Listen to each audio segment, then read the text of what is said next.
Assalamualaikum warahmatullahi wabarakatuh. Bismillahirrahmanirrahim. Alhamdulillahi rabbil alamin. Wassalatu wassalamu ala Rasulillah wa ba'd. May tanong dito ang isa sa mga followers natin. Sabi niya, Ustad, paano naman yung babae, pwede ba kilalanin muna ng babae ang ugali ng lalaki bago magpakasal? Siyempre, yun pong pinakamainam, ang makilala muna ng babae yung lalaki na gustong mag-asawa sa kanya.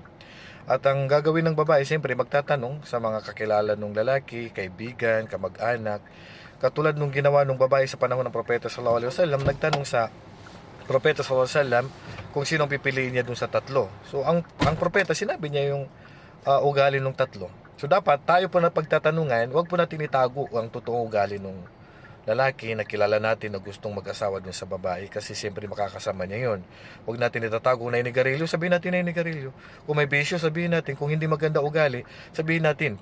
Kung ano yung totoo ugali niya, halimbawa nananakit o so dapat maging prangka tayo kasi makakasama siya nung babae. So pero hindi pwedeng idaan sa pagbo-boyfriend. Okay? Kailangan itanong mo na hindi boyfriend mo na. Kailangan matanong mo muna sa mga kamag-anak, kakilala, kaibigan niya ang ugali niya, nang sa ganun hindi ka magsisi pag nakasal na po kayo. Hindi sa mo makilala after ng kasal kasi nasa huli lagi ang pagsisisi. Allahu a'lam. Assalamualaikum warahmatullahi wabarakatuh.